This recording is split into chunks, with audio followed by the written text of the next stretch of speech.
I am the Adult and Teen Services Librarian here at Ripon Public Library, and thank you for joining us for our second in our Adult Learning Series. We are happy that you're here.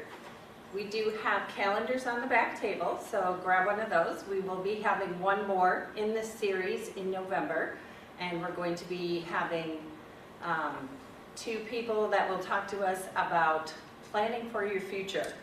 So funeral planning and estate planning. Lots of fun topics, right? So make sure you check that out. There's also all sorts of other programming happening on. There are also books on the back table dealing with democracy and elections and all sorts of topics related to tonight's program. Feel free to grab one of those and check it out on your way out tonight. We're always happy to share our books with everyone. So without further ado, I would like to introduce Martin Farrell. So thank you for being with us tonight, and I'm going to let you introduce yourself a little bit more than that. All right, thank you very much, Susie. It's great to be speaking in the Ripon Public Library once again. We had some speakers series here quite a number of years ago, but not real recently. In addition to teaching political science at Ripon College for 40 years, I also was the County Board Supervisor for District 1 here in the city of Ripon on the Fond du Lac County Board for 28 years and Chair for 16 years. So in terms of elections, that means I was elected 14 times. I did not lose any of those, although way back in 1994, I also ran, or 1995, I ran for the state senate, 14th district. I was defeated that time, and I accepted the defeat as gracefully as I could, in tears, but I called my opponent Bob Welch and congratulated him. That's how I handled defeat. Tonight, though, we're going to talk about elections. Obviously, it's a small group. I have quite a bit of material, but I'll try to keep it brief enough so that we have plenty of time for questions or comments. And if you have a question, even in the middle, don't hesitate to ask. Given the numbers here, I think that would be perfectly fine. Excuse me. Now, I just will say at the beginning that there is a lot to this topic. I'm sure many of you know quite a bit about this already, or you probably wouldn't be here. But in the political science department, normally an advanced course, the entire course usually is entitled Parties and Elections. And so we have 16 weeks. I obviously can't cover 16 weeks of material in 40 minutes. So we have to pick and choose what we're going to focus on. I'm really not going to focus too much on election procedures. My successor on the county board, Kat Griffith, has recently published in the Commonwealth Press, some of you may have read it already, a fairly lengthy account of how Fond du Lac County handles elections. I think that's only one of 2 articles she's going to be writing on that. I think that was 1 or 2 weeks ago. I'm sure it's in the file upstairs. So, but I'm happy to answer any questions about that because I was obviously involved as a county board supervisor. As you know, elections in the United States are very decentralized. So it's not only at the county level that they're run, not only at the state level, county level, but even the municipal level. Now, in Fond du Lac County a number of years ago, we did make a decision that the county would buy the voting machines for all the municipalities. And yes, they were Dominion machines. No, they did not come via Venezuela. Fox News has been ordered to pay over $750 million for damages for what they said about Dominion. They're perfectly good machines. Everybody in the county votes on a paper ballot. Paper ballots are saved in perpetuity. You mark your ballot, you put it in the machine counts your votes, spits it out if you've made a mistake. The machine is not hooked up to the internet. Nobody can be, hacking those machines. Once the polls are closed, the clerks download the data onto a flash drive. That then is sent, the results are sent to city county building, but then they're double checked against the raw totals on the machine. That's done by the Board of Canvass several days after the election. That is bipartisan representation. So I am very confident that our procedures are excellent and there's very little slippage. I do believe that District Attorney Tony did bring charges against 5 people in Fond du Lac County for election law violations in this past 2022 presidential election. Some of them were pretty minor, registering with a post office box number rather than a street address. But in some cases, they were charged with voting twice. So, for instance, one individual apparently voted here in Fond du Lac County, voted also in Michigan, where he had another residence. Well, he's facing jail time for that. This does happen, but again, just a handful of cases. I even remember from my teaching experience, I believe in the 1996 election, presidential election, it turned out 2 of our students at Ripon College voted twice, but they were caught because the rolls are compared, and they voted in the city of Ripon, they voted in their home areas where they came from. And they were apprehended, and they were not in any of my classes. I did not tell them to do that. But actually I thought it was interesting the district attorney at that time asked me to supervise their probation. They were put on probation, they had to do community service. So their community service was to appear before high school groups, junior high school groups, college classes, explain what they did, why it was wrong, and why the other young people should never do it again. So it does happen. But if we look nationwide, I have the results here of the election integrity project analysis of the 2020 presidential elections.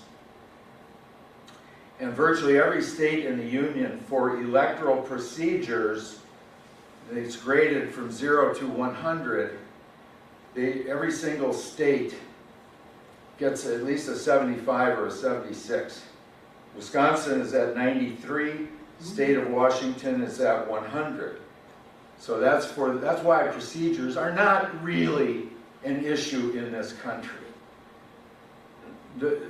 All the hoopla about it on various media outlets, certain individuals talking about stolen elections, there is absolutely no evidence.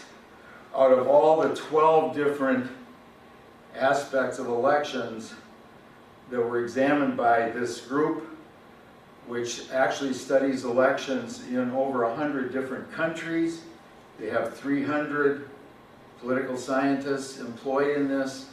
Out of all the features of American elections, election procedures are by far the best and the highest rated. So that's why I'm not going to focus on those anymore. Now let's take a look at the topic, democracy and elections. And of course the term democracy comes from the Greek demokratia, demos people, kratos force or power. Now even in ancient Greece, many governments were referred to as democracies, but these were always highly limited.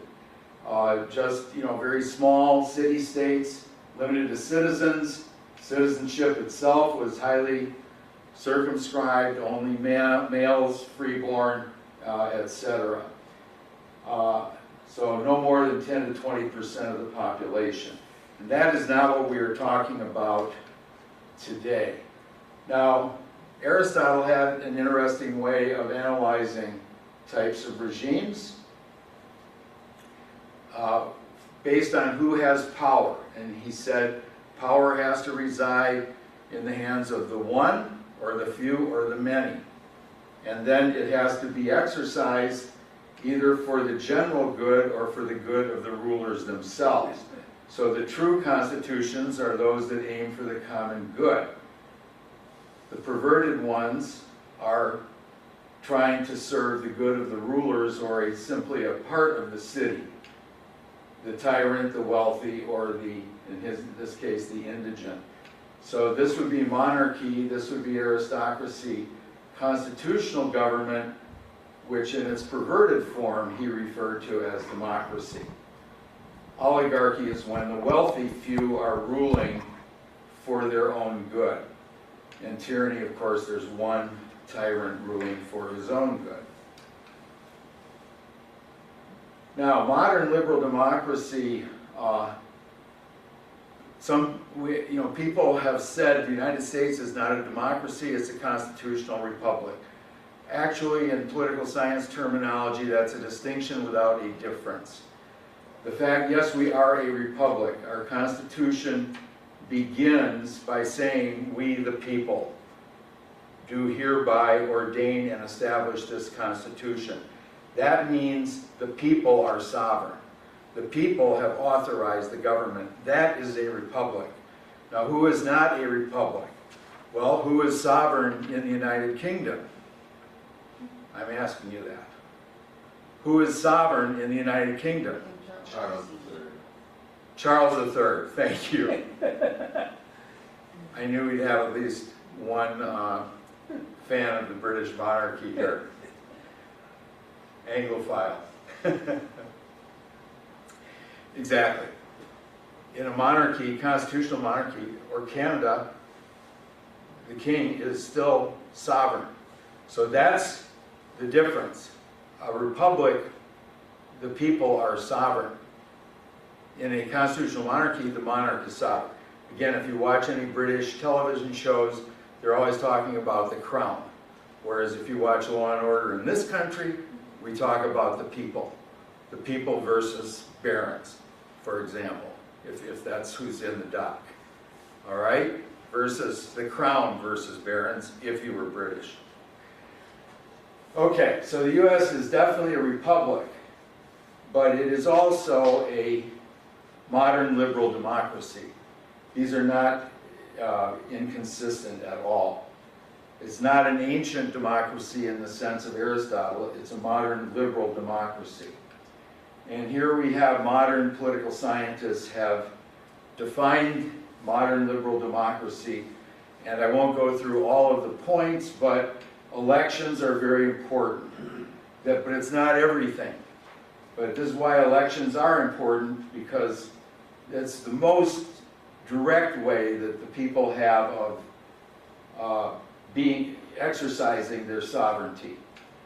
So its power is exercised by elected officials, but that means also it is representative. So it's not direct democracy. If you're asked to serve on a jury, okay, now we're getting close to direct democracy. And also, everybody is supposed to have an equal chance of being chosen. You're not chosen for a jury based on some sort of merit. So it's equal, everybody has an equal chance, and you actually get to participate in deciding guilt or innocence.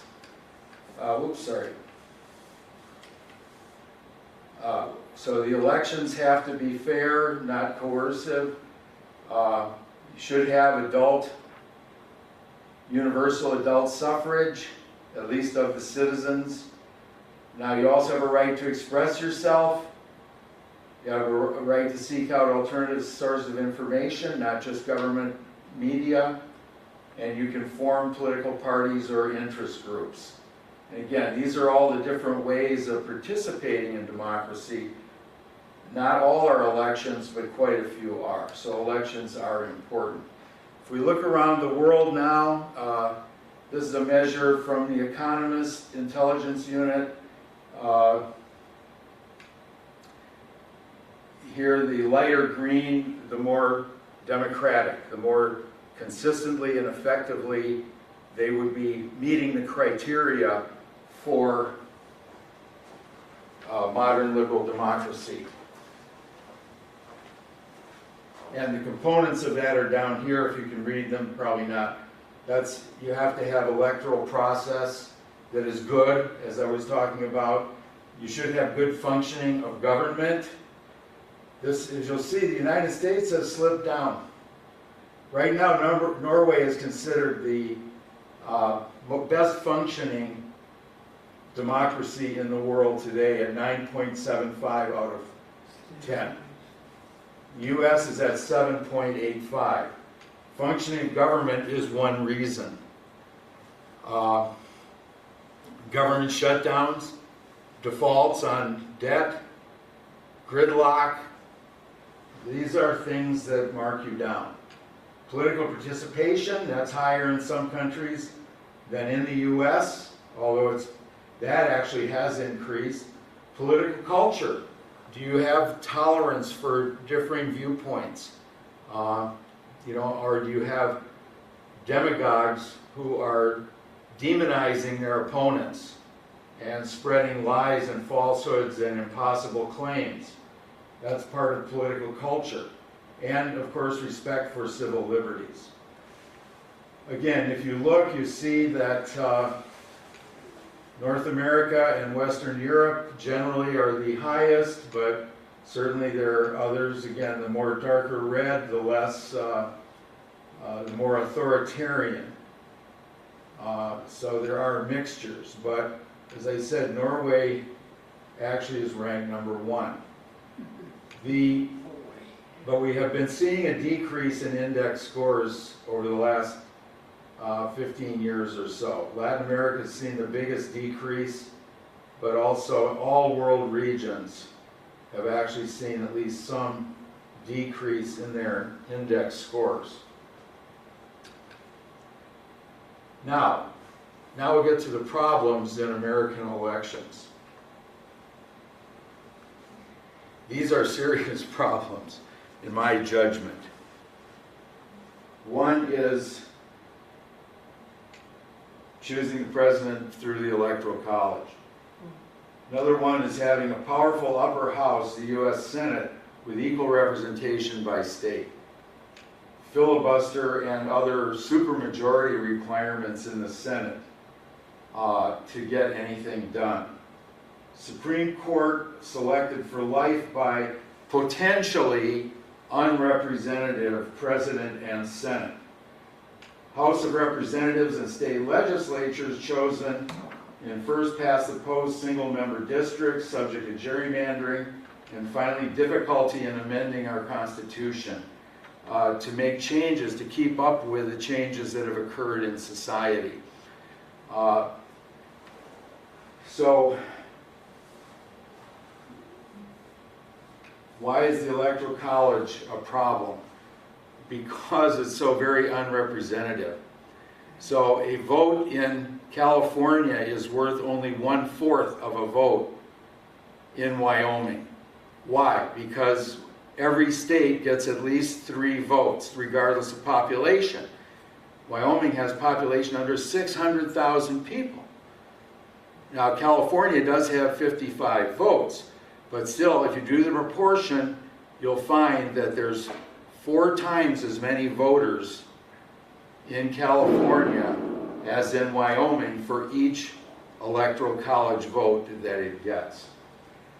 The Senate is even more unrepresentative because now every state has 2 U.S. senators regardless of population. So now California only has 2 senators with 40 million people, while Wyoming also has 2. So now we are wildly, just wildly unequal. Filibuster, in other words, 60 vote requirement for most bills to pass. again, allows a minority of people or representatives to block something that the majority clearly is in favor of. Then you have the president selected by the Electoral College. And again, here is the real issue here. It's very easy, or at least fairly easy. It's happened 4 times in our history, but twice since the year 2000, that the loser of the popular vote has actually won the Electoral College vote. And it could easily have happened in 2020 also, because Donald Trump got 7 million fewer votes nationwide than Joe Biden. But if he had just gotten maybe 100,000 to 150,000 votes, a tiny fraction of the 7 million, he could have carried states like Wisconsin, Arizona, and Georgia. So it was actually a fairly close call there. This just doesn't happen in other countries. We're going to talk more about this one later as well. But here, you know, if you have a president who represents a minority of the population, and then he nominates somebody and that person is approved by the U.S. Senate that represents a minority of the population, now you have minority rule. You do not have majority rule. And that is, minority rule is not consistent with democracy. Finally, difficulty in amending the Constitution. How many amendments to the U.S. Constitution since 1787? 32. What? 32. 28. The last, that's in the entire, all of those years. The most significant one, the only significant, number 27, was 1971. That was the 18-year-old vote. That's 51 years ago that we have had a significant constitutional amendment. 28 just simply has to do with Congress people's salaries and how there has to be a vote if they, it has to be a new election in between voting for a salary increase and the implementation. Relatively minor, something that had been on the docket since the early 1800s. They finally got around to approving it. And even that was 30 years ago. Now, Norway, #1 in the world democracy. How many times have they amended their constitution since 1815? Slightly shorter period of time, 318 times.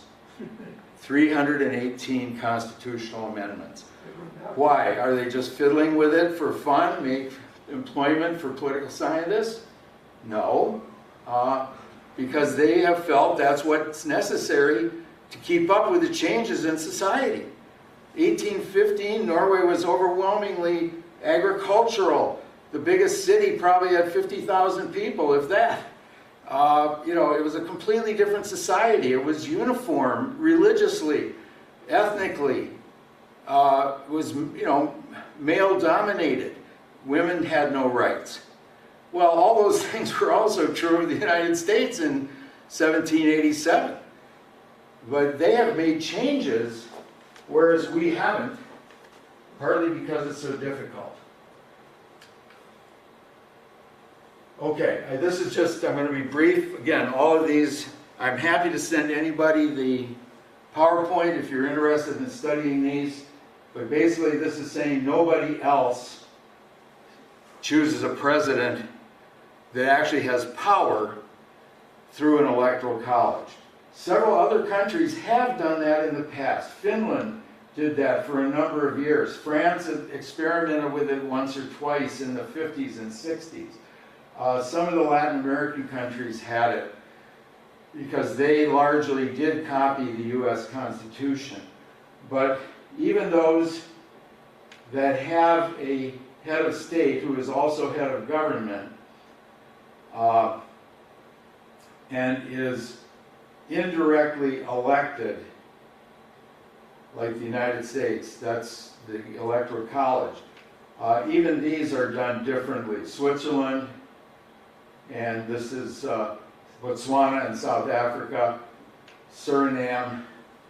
They choose their president by their legislature, the national legislature. They don't have a separate electoral college. So we are the only ones that are still doing it that way. Now let's look at how we have presidential elections. This would be the preferred way, in my opinion, and I think most political scientists. The way France does it today, and most countries that are electing a president with power do it this way. You have 2 rounds. So in the first round, there's a certain qualifications to get onto the ballot. And in France, it has to do with how many signatures you can get, 500 signatures of officials from a majority of the different departments, and only a certain number can come from a single department. So in other words, it's all about getting support of lower level officials. If you get those signatures, you can be on the ballot. So here in the first round, we did have a dozen or so, but nobody had a majority. So this is how we have majority rule in this kind of a situation. Because nobody had a majority, then we have the runoff. And here, then Macron received 58.55, a clear majority. This would tell you, this would be the best way, in my opinion. And this is the way most countries do it. So Brazil, this was just last year, very important election.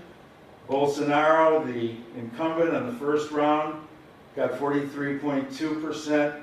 Lula da Silva got 48.4%. Didn't quite have a majority. So a majority is 50% plus 1. So we had to have a runoff. And here, very close. But it's a majority. So now we have a majority of the people supporting the president, at least at the time of the election. This is, and by the way, Brazil, a big country, millions and millions of votes. Over 100 million votes. Some people say, oh gosh, how could you count all the votes in America with, 150 or 160 million voters? They do it in Brazil. They do it in France. Brazil also has centralized election administration. It's a very efficient system. And they, even in a close election like this, they had definitive results that were upheld in the courts very shortly after the conclusion of the election. They didn't stop the Bolsonaro forces from trying to invade and actually invading the capital and trying to instigate a coup, which they did, but they were fended off and the results stand. But there's no problem actually with counting those kinds of votes these days. I'll use the question. Sure. Clarify the difference between, go back one. Yeah, blank and null. Explain those. Okay, blank is somebody that is voting but leaving the ballot blank as a protest. I don't like any of them. Null means they made a mistake. Okay. They voted for 2 or somehow they messed up their ballot. Now, Mexico also has direct popular election of the president, who has a lot of power, but no runoff.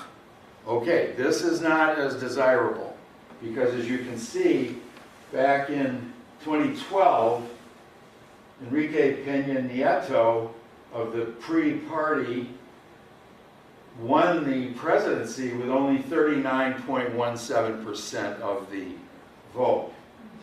And the current winner, AMLO, came in a pretty close second. We had a pretty close third. So this is not as desirable because you don't have majority support behind the winner. And that makes it tough to govern. That was a problem in Chile in 1970, going way back then, when Salvador Allende was elected.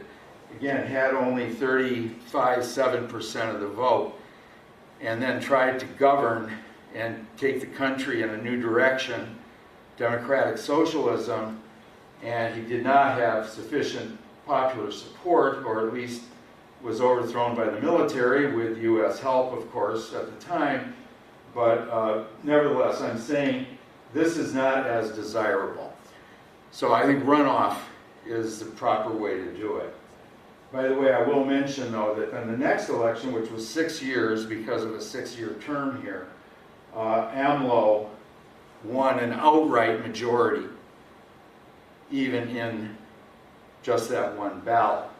And now his successor is likely to be a woman. The two leading candidates for the two parties, that almost certainly one or the other will win, they are both women in Mexico.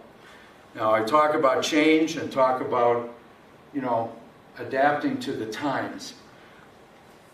15 years ago, if I had told you Mexico will have a woman president before the United States, what would you have thought? Would you have thought that likely? No. And I wouldn't have said it because I wouldn't have thought it likely. It's going to happen next year. Okay, now, now we get into the really complicated stuff, how to elect legislatures. And I'm going to be brief here, but you can see there are a lot of different ways, and we'll look at some of the ways. But again, US, Canada, and UK, plus some others in Asia, Africa, Belarus, I guess, if they even have legitimate elections. They are the ones that have first past the post voting, single member plurality. So this, of course, is what we have. When we elect our House of Representatives here in the 6th District, we just vote one time, and whoever has the most, that means first past the post, and plurality. They don't have to have a majority. There's no runoff. Now, if you look at France and a number of other countries, they have the runoff system requiring a majority for the legislative seats as well as the presidency. But we don't have that. First past the post, again, in UK, Canada, United States. Australia does not have that. They have gone to ranked choice voting, which we'll also talk a little bit about. But some of the other countries, not really desirable because it's the most inaccurate. And we'll see why in a moment. But the other thing I would really emphasize is, even though there's other countries that do elect their legislatures similarly to the way we do, none of them allows those legislators to draw up their own districts. No, Canada does not allow their members of their parliament to draw up the districts. The districts are drawn up by an independent electoral commission. United Kingdom, Northern Ireland, do not allow the parliament to draw the districts. Only the United States allows the members of the legislature to draw up their own districts. Now, looking at the U.S. Senate, it's a very powerful body. Again, that's a change most of the democracies have made. They used to have powerful upper houses like the House of Lords in the UK. But the House of Lords was stripped of all power decades ago, and now they have even taken away the hereditary peers, and their power just gets less and less, and they've taken away the Supreme Court function that they used to have, just whittling away at that. And many countries, such as the Netherlands, only have one House of Parliament, unicameral. They did away with the upper house completely. But we are one of the few with a very strong upper house, arguably more powerful than the lower house, but also extremely unrepresentative, with 2 senators from each state. So we can see here the 25 least populous states. This goes all the way back 100 years ago. and it's varied a little bit, but generally, certainly since 1975, the 25 least populous states have more senators than the 15 most populous states. And it's by a huge margin. So you are giving tremendous benefit to those smaller states. Now, they're not all Republican. There's a few that are Democrat, but most of them today are Republican. So that's a huge advantage. And it's unrepresentative of the population. Okay, I'm going back to 2005 just to show an example of the unfairness of single-member districts first past the post. So it happened to benefit the Labor Party at that time. Tony Blair, if you, I guess, or his successor at the time. But Labor getting only 36% of the vote, they got 56.5% of the seats. Whereas the Conservatives got a third of the vote, but less than a third of the seats. The Liberal Democrats really got shafted. 22.6% of the vote, only 9.9% of the seats. That's just a very clear way of showing how unrepresentative single-member districts can be. Why is that? Because it means I just have to have a plurality. I might have 36% of the vote in one district and win the seat. And so it's not representative. Now we'll turn to gerrymandering. And I'm going to try to wrap it up fairly soon, although there's a lot of material here. I would assume many of you are familiar with this by now, but so here we have 60% green voters, 40% yellow voters. You could actually draw up the districts so that green wins all of them. They do have 60% of the seats, percent population, but you can easily draw it up this way so they would get all of the seats. Or you can draw it up where yellow would actually, even though they're a minority, actually would have more seats. So this is all by drawing these district lines. Same way down here, there's 15 donkeys and 15 elephants, but yet they're divided up so that 5 out of the 6 seats go to the elephants and only 1 to the poor donkeys. So it's really a very unfair and unrepresentative way of doing things. This is just a more complicated way of expressing the same thing. But this was, the point of this one is to show that we can calculate how distorted it is. There's something called an efficiency gap, and by counting the wasted votes, this one has an extremely high score of 40%. And that would be about as extreme as you could get in gerrymandering. But as you can see, there's equal number of purple and green voters, but pink wins 9 out of 10 districts just because of the way the lines have been drawn. Wisconsin has been quite possibly the most gerrymandered state since 2012, and they exacerbated it even more in 2022. So by every study that has been done, the results in Wisconsin are not normal. In fact, there's probably the most gerrymandered state in the country. Again, that election integrity project I mentioned rated our procedures pretty high, at least B+, 93%. But our district boundary drawing gets 23 out of 100 for fairness. That's the worst in the whole country. And it's on a par with some countries that don't have good reputation. Just a few examples. Wisconsin Constitution says assembly districts are to be bounded by county, precinct, town, or ward lines that consist of contiguous territory and be in as compact form as practicable.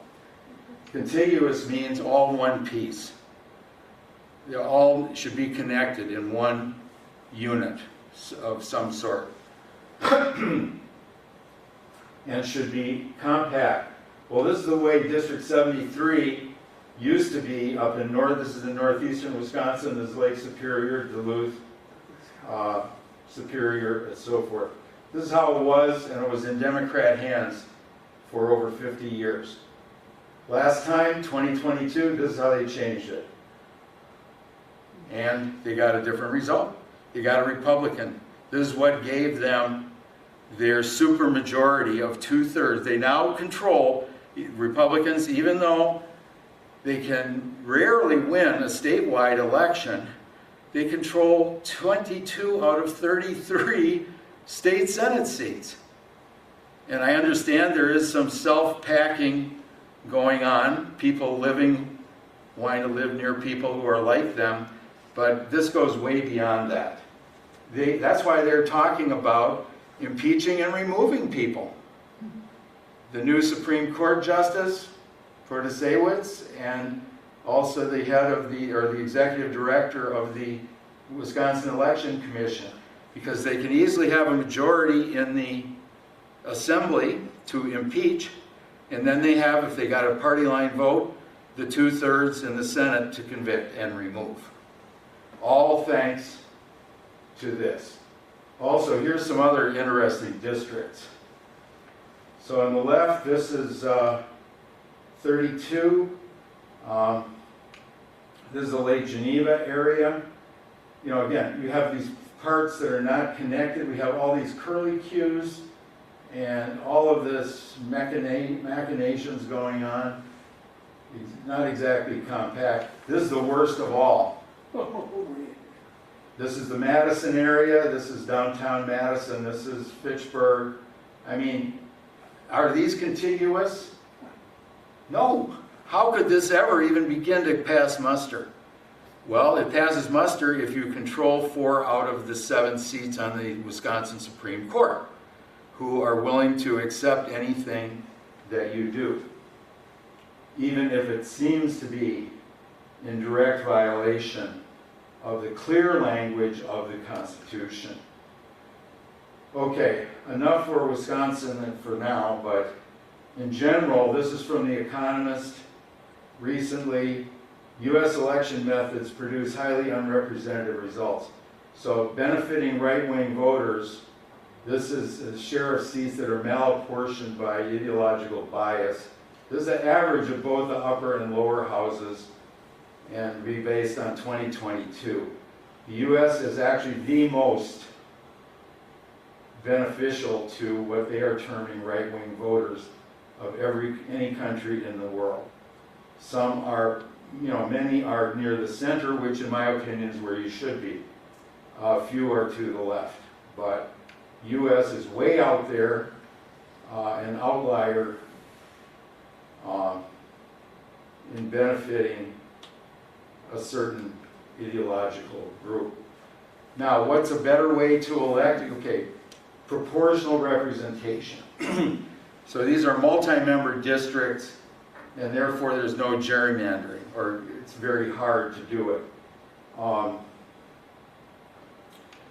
So if Party A has 43.91% of the vote, they will get 44% of the seats, based on this method of calculation, which we don't have time to go through the formula right now. But you can see everybody is at least pretty close to their total percentage of the vote. So how would we do that? Well, one way to do that would be there's actually a couple different ways. But here, for example, it's easier. In some cases, it's a closed list. So you're voting just for the party. And then the party will get that percentage of the seats. And that, if they got, if they're entitled to 3 seats, the top 3 people from the list would be the representatives. Over here, you actually vote for an individual, but it still is, your vote counts for your candidate and your party, and then you can, again, have proportional representation.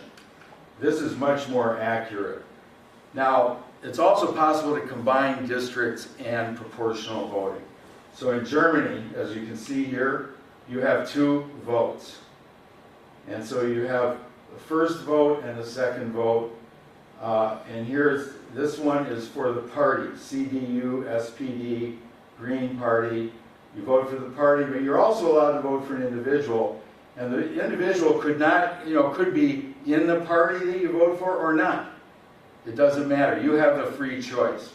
So that way you get the benefit of proportionality and fairness, but they also the advantage of, I have my representative. Mary Smith is my representative. That's who I can talk to if I have a problem. But either way, it's much more fair than the first past the post single-member districts. And now we move to ranked choice voting, which is getting very popular, and this is basically my last topic. So then we can go to your questions and comments. Why is this getting more popular? Because it's more fair, at least it's arguably more fair. It's very efficient. You don't need a runoff. It's also called instant runoff. How does it work? I rank my choices. So in this case, I like purple best, I like teal second best, orange third, pink fourth. So we count up everybody's votes on the first round. If orange has over 50%, again, we're looking for a majority, 50% plus 1. Orange has over 50%, orange wins, yay! But let's say nobody got a majority of first place votes.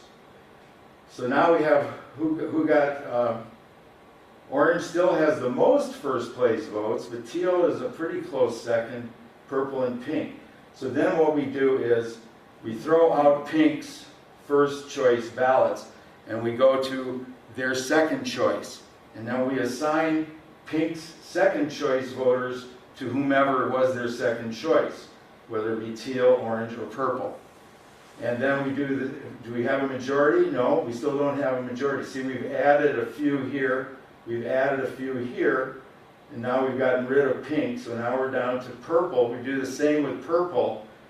We take this third choice of purple voters and add those into the other totals, and now in this case teal ends up winning after 3 rounds of counting votes.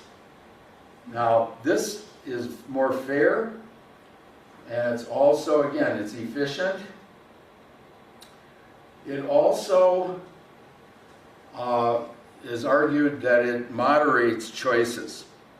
So now candidates might want to appeal to the middle ground. So I maybe don't get your first vote, but if you don't hate me, you might give me your second round vote. And that might be enough to put me over the line. So instead of rewarding the fringe elements, as our current system does, ranked choice voting might favor more moderation, which at least I feel we could certainly use today. Now, how does it look? Here's a sample ballot. Some people, again, are questioning that because this method, because it's complicated. However, think about it. Now, maybe this is too complicated, but maybe not.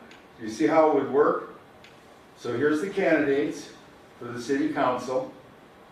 You get 1 vote per candidate and only 1 vote per column. So if Douglas Campbell is my first choice, I mark here. And that's the only vote I can make for that person and the only one in this column. Now I have to figure out who's my second choice. Well, let's say it's Robert Gomez, so I mark there. So that's it for that row, and that's it for that column. Now I have to go to 3 in a different row and a different column. Until I've marked all of them. In this case 6. I could also write in, and I could rank them any way I wanted to. But, you know, is that more than we can handle? I don't think so. And I think you get used to it. And there are some areas in the United States using ranked choice voting right now. And countries like Ireland for their parliament, Australia for the upper house of their parliament, their Senate. Alaska has used it now to choose its U.S. House representative. And this was done in 2022. And ultimately, in the first round, Mary Pertola, the Democrat, got 48.8%. Sarah Palin got 25.7% first place votes. Nick Begich got 23.3%, but he was eliminated, so then his votes were redistributed. And when that happened, then Mary Pertola got her over 50% plus one. Sarah Palin also got some of those votes, so that brought her up to 45%, but Pertola had the majority and was obviously declared the winner. A number of mayorships are decided this way, Minneapolis among others. So, conclusions, free, fair, and frequent elections are vital to functioning modern liberal democracies. However, there are many details involved which do affect the degree of fairness and representativeness of these elections. Electoral procedures in the U.S. are rated very highly for honesty and accuracy. That is not really our problem, no matter how much some people try to claim that it is. A lot of them are going broke right now, which in my opinion they deserve. However, gerrymandering and other institutional arrangements produce unrepresentative results, resulting in democratic backsliding. And that's largely what I've focused on tonight. We have some electoral reform being accomplished, but there's a combination of vested interest, a lack of public understanding of available alternatives is slowing the process. And of course, it's even being reversed in some areas, as some manipulators of electoral systems try to disenfranchise groups that they don't think will vote for them. And they've unfortunately been fairly successful in at least some cases, although very recently the Supreme Court, for example, has said Alabama must follow the law and throw out the slate of districts that they had come up with. But there are a lot of those other things going on. And as you know, in Wisconsin, there is a lawsuit that has been brought contesting the gerrymandering that I pointed out is very rampant in Wisconsin. And the Supreme Court, I believe, of Wisconsin just over the weekend agreed to hear that case. And newly elected Justice Protasewicz has said she is not going to recuse herself. And so we may get a ruling on the Wisconsin gerrymandering before even the end of this year. Okay, with that, we'll open it up for questions, comments. Anybody have a question or a comment? No questions or comments? Okay, well, good. I happen to bring a quiz with me, so. Oh, I'm sorry. Go ahead. Has anybody ever looked at proportional voting for president? An example being the state of Wisconsin, we have 10. As an example. 2 people run, one gets about 60% of the vote, one gets 40%. Has there anybody looked at saying that's how we would do it? 6 and 4? And say you would have to have at least get 10% of the vote to be able to be considered for getting a vote. Yes. And if you're suggesting that that would be an improvement, and that can be done without amending the Constitution. So that's why that's actually an attractive thing, and there actually are a number of states that have said, we will do that, because the states themselves could do that. Certain states already are dividing up their electoral college votes. Nebraska and Maine, I believe. So the states can do that. Most states don't want to do that unless all the others do, or at least a critical mass of others. You can understand why. Because Wisconsin, as a swing state, and with 10 electoral votes, it's not a huge amount, but also, you know, it's not insignificant. People will pay attention to Wisconsin because they want those 10 votes. If I say the votes are likely to be divided up 5 and 4, hey, that's more accurate, that's more representative. But now, am I going to go to Wisconsin to make a difference of one lousy electoral vote? No. So what that required, there is a movement. And it has a name, I'm just not remembering the name. But there is a nationwide movement to try to get more and more states to agree to do that. And I strongly agree that if you could get them to do it, it would definitely be an improvement. Because now that makes it almost impossible.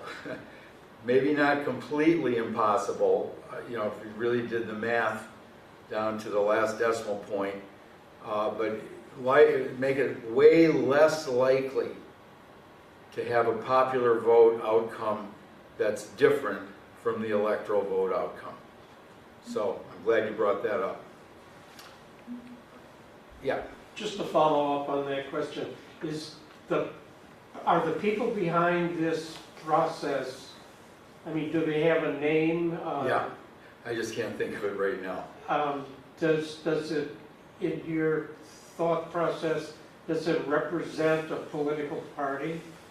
No, I really don't think so. No, that's not advantageous. I suppose you could argue the way things are now, this is an obstacle. It might be more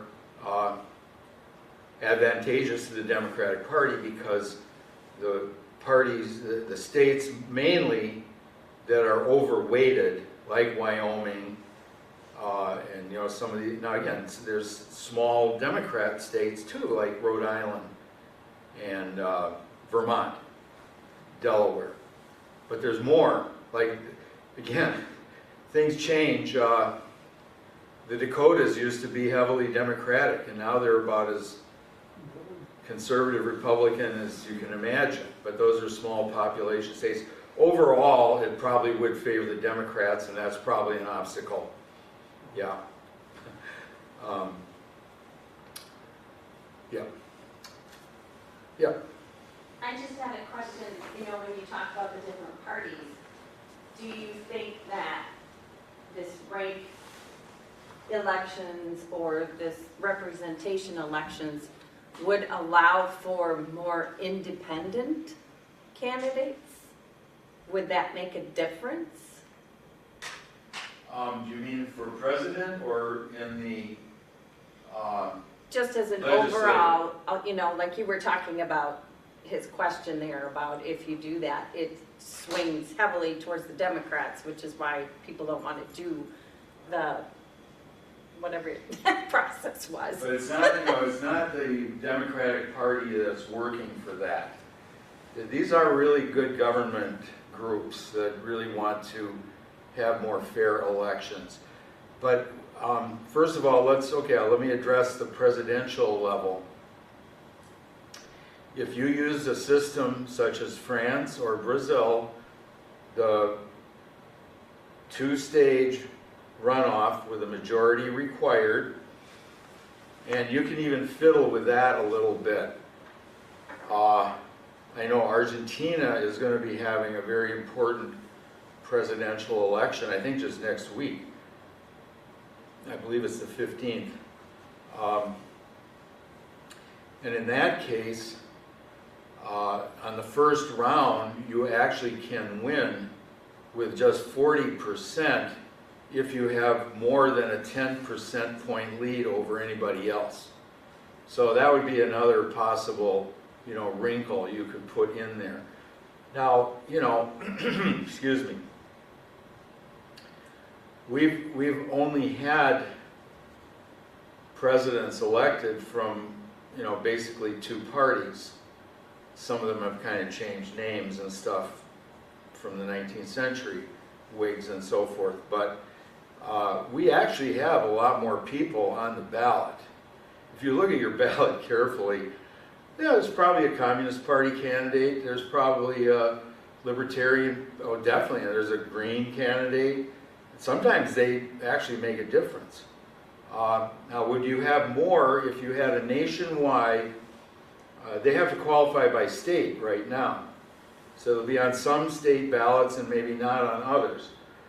But if you had a national ballot, I'm sure it would look more like France with, 8, 9, 10, 12. Again, you could, if you don't want every Tom, Dick, and Harry to be on the ballot, which you don't, you set fairly high requirements for signatures and where they have to come from and so forth. But yeah, you probably would have 10 people be getting votes on that first round. But then it's eliminated down to just the top two. And, would that give third party, et cetera, candidates a better chance? Yeah, I think it would. Because now all you have to do is get in the top two and get to the second round, whereas to do anything in our current setup, you have to win at least one whole state, or you get zero. You have no chance. So yeah, it would encourage more alternative choices for president. It absolutely would. And now if we look at legislative or legislative elections, yeah, again, every single country that uses proportional representation to elect their parliament have multi-party systems. So this is like in Israel, and that's just an example that comes immediately to mind because you often hear about their difficulty in forming a government because they have, parties that have 20% of the parliament or 25% or 15% or maybe at the most 30%. Nobody ever has the majority of the whole parliament. So you have to then have coalition governments. But, many countries are successful doing that. The Netherlands, Norway, #1 democracy in the world, they have that. So they have at least 6 or 7 or 8 parties represented in their parliament. But again, it requires coalition building and making deals in order to form a government. But, again, that maybe isn't a bad thing.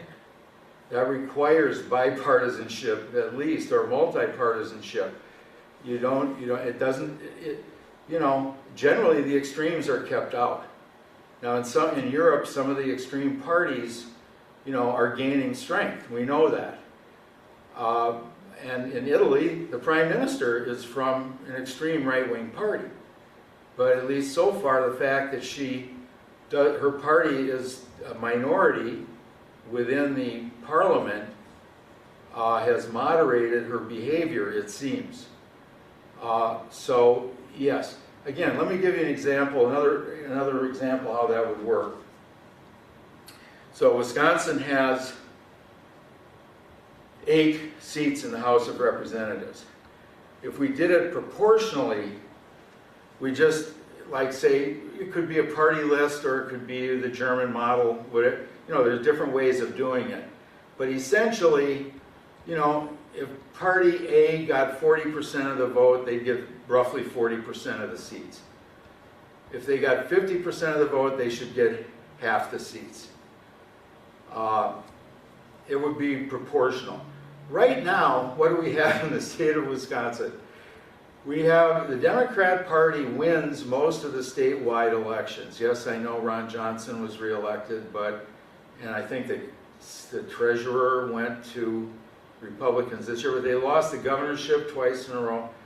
They lost the Supreme Court race recently, which is supposed to be nonpartisan.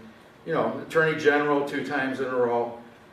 So they're losing, the Republican Party is losing statewide most of the time. How many of the 8 congressional seats do they hold right now? 6. 6. They barely can muster a majority of the vote statewide, yet they have 2/3 of our members of Congress. Now, again, why is that? Partly it's gerrymandering, partly it's self-selection. In other words, Madison is the fastest growing part of the state. It's also getting more Democrat all the time. So it is true that a lot of the voters for the Democratic Party are in Madison and Milwaukee, but not all, by any means. But what does that matter? Again, on the Electoral College, I can remember talking with a high school friend of mine just a few years ago at a reunion, and I was, questioning the Electoral College. And he said, well, geez, you don't want all those people from California deciding who's president, do you? I don't really care where they're from. It's supposed to be one person, one vote, isn't it? But I have to say that in the state of Wisconsin, this is being broadcast. Okay. I'm going to go ahead and say it anyway. I have talked to people who say that they don't think the people of Madison or Milwaukee should even be voting. And I won't give you the so-called reasoning, but they just dismiss these people because they're, for whatever reason, they just don't feel that they even have a right to be having a say.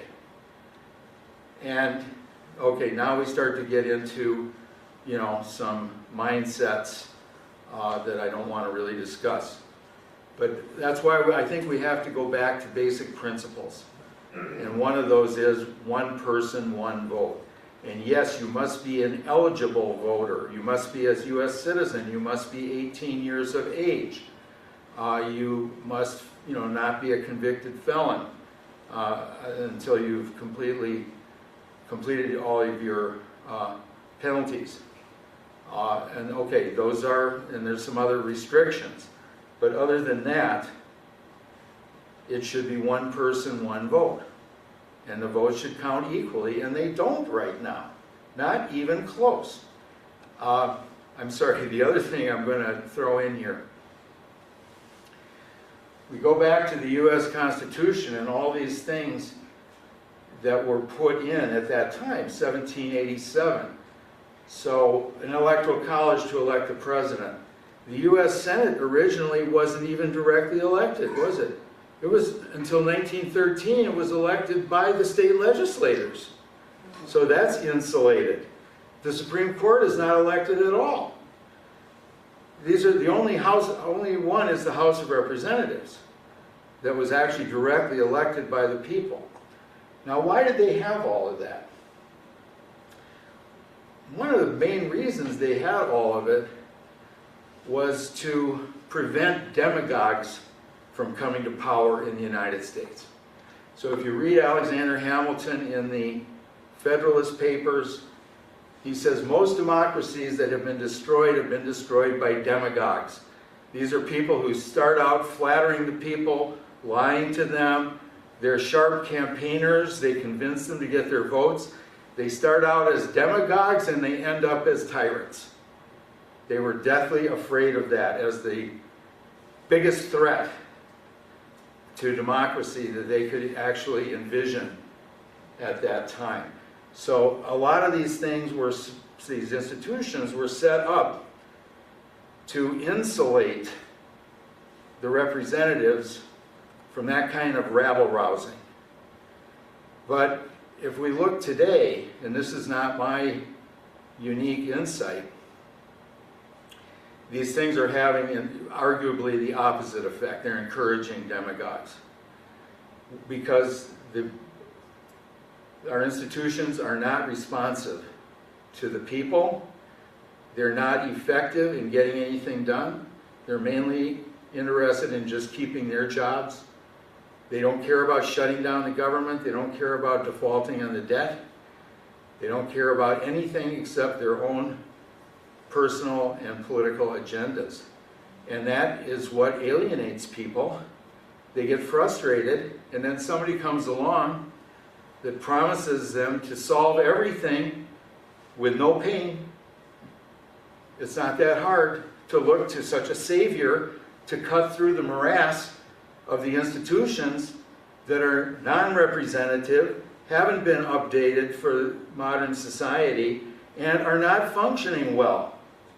So it's actually now, with the mass media that we have and the social media and the ease of spreading disinformation and the bread and butter of the demagogue, it's just so easy to spread it right now, and there's a pool of people that want that because that's the easiest solution, to the problems. So fundamentally, this is why it's not easy to be real optimistic about where we are, because we're in a bad situation, but our institutions are so hard to change, both because of the legal requirements, but also because of the vested interests that have too much to lose from making significant change, including change in how we elect our representatives. That's why it's hard to be optimistic, because you don't see where the leverage is going to come from to make the changes that are needed. Yeah. Marty, do you see any influence from schools, I'm assuming public schools, of how teenagers are taught before 18? What is their exposure to government as an educational concept? Well, again, that's something that I'm not really expert in that area. I never served on a school board. I didn't have children in the schools. Again, that's something that varies state by state or even school district by school district. But I know there are calls from different places now for more civics education. And indeed, if that is not propaganda, I'm all for it. So, and I don't care if it's left-wing propaganda or right-wing propaganda. I don't want either one of them. Obviously, I have my opinions about things. I tried to show you why I thought certain things were not fair, but I certainly am not trying to brainwash you. I have way too much respect for your own independent thought. I'm mainly trying to lay out facts and analyses to show what the consequences of certain things are. And, this is at the college or university level, but you could certainly begin to get into it. But boy, it's so hard because it's all politicized. Yes, I'm all for teaching about the U.S. Constitution, but is it something that is, the Holy Writ Gospel that can't be questioned and can never be changed? Is that how I'm teaching it? Or am I saying, okay, we have a lot to be proud of. It's the longest lasting representative democracy that we know of in history. So those institutions have lasted the test of time. And, that is something not only to be proud of, but to also understand that they are very important institutions. But at the same time, maybe some of them do need updating. Maybe some of them are becoming dysfunctional. Maybe we should at least take a look at making changes that other countries have made in order to improve those institutions.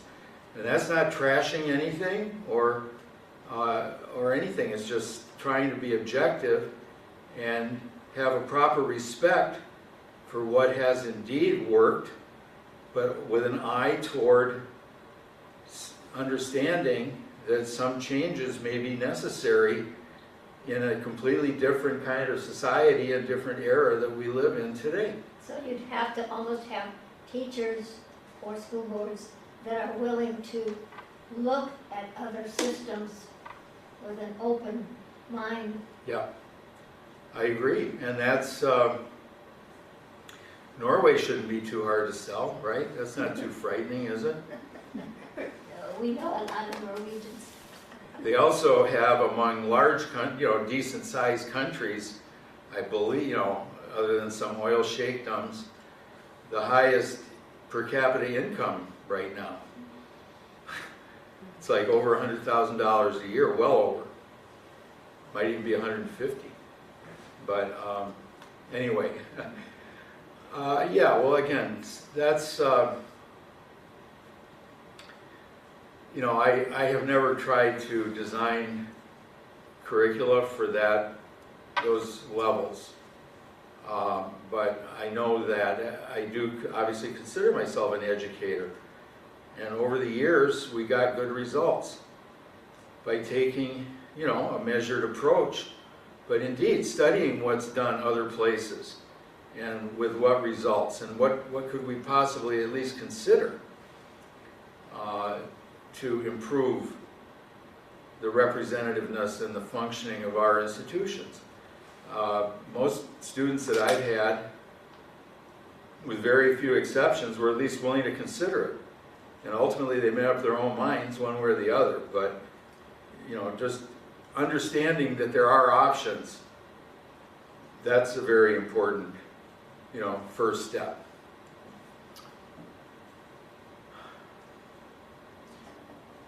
Yes, Unless sir. somebody else has a question, because I already asked. That's one. okay. That's okay. Using your model, would you help me understand what's going on with the attempt to impeach in Wisconsin a Supreme Court justice, when in my mind, that's totally frivolous? Well, it's certainly unprecedented. And to me, it's an abuse of power. In other words, you gerrymander the district so you have disproportional numbers in these bodies, and then you're going to actually use it to remove whoever you want, whoever you don't like.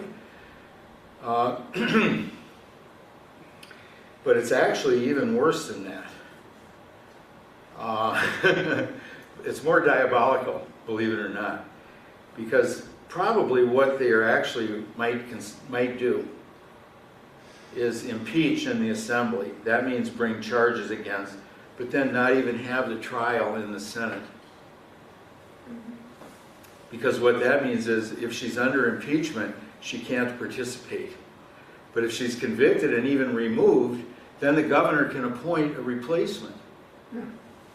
Now, And whose side are you on? me? Yeah, no, I think that's such a clever thought. I had never thought Oh yeah. of that.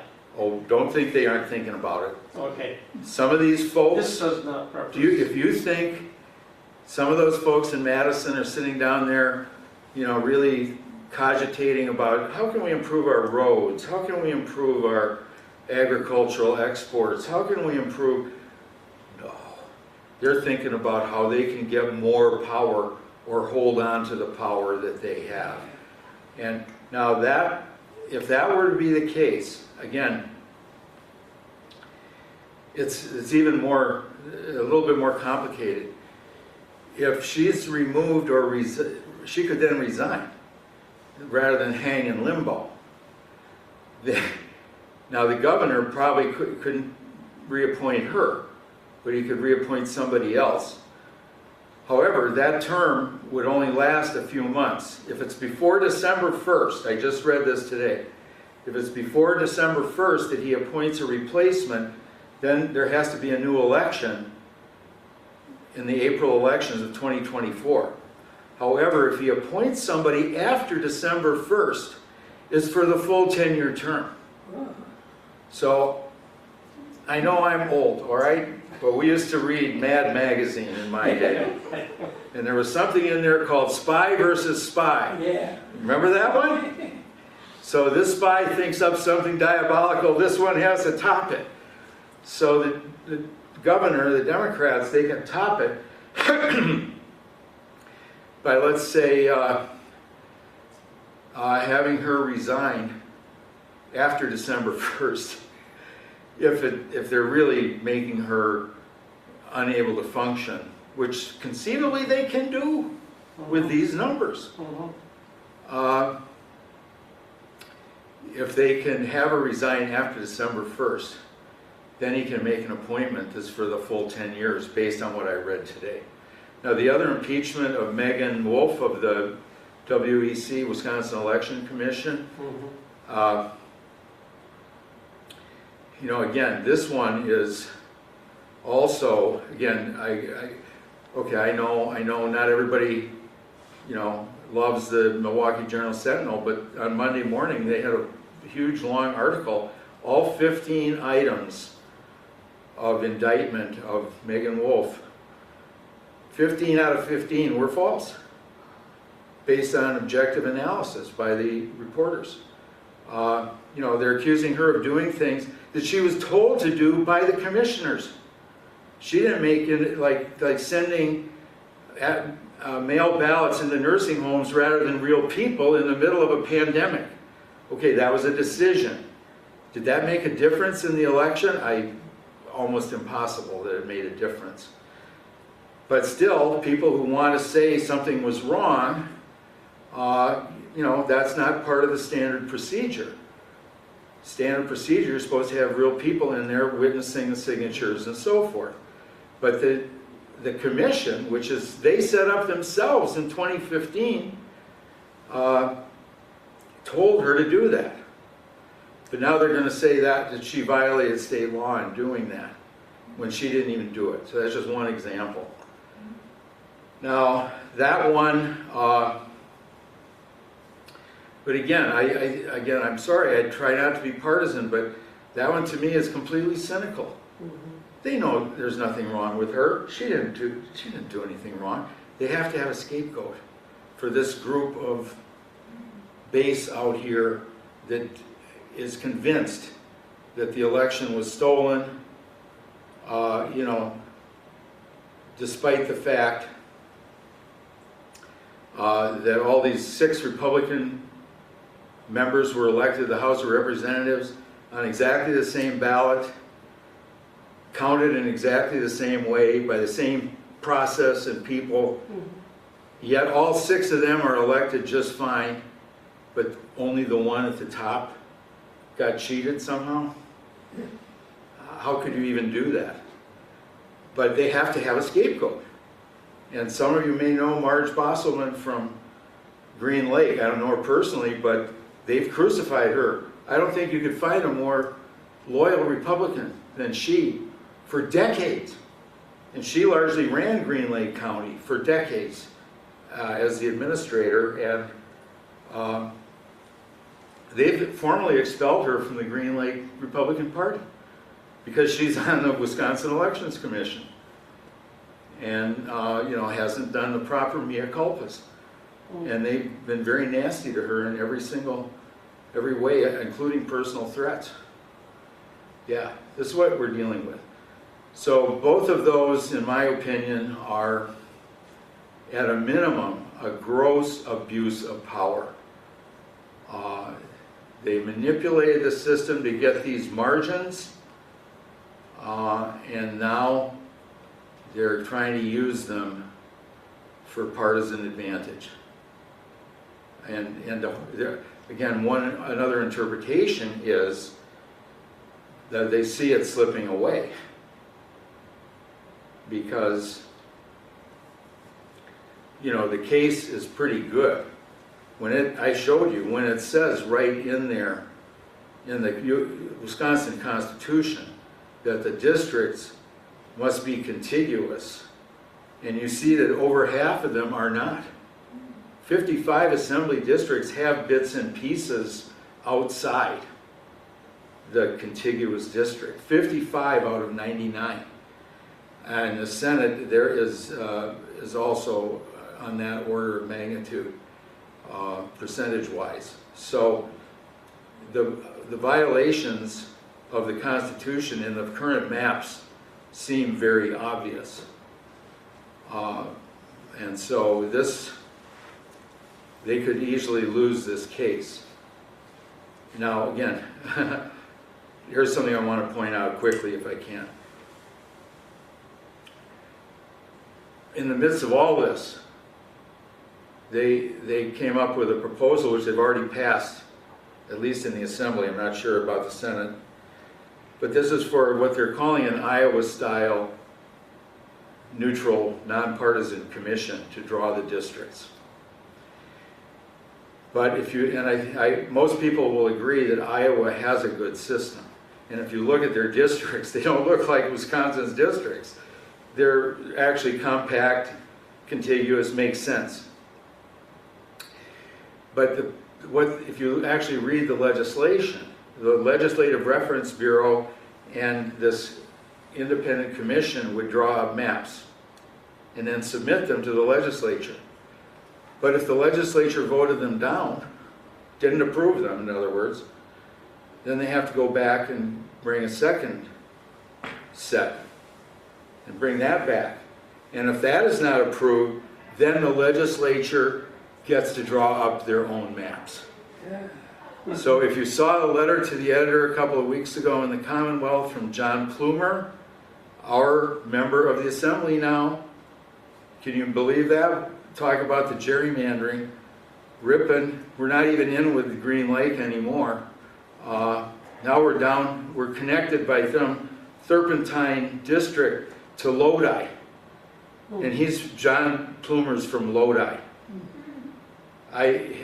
He's probably been in Ripon once or twice, I don't know.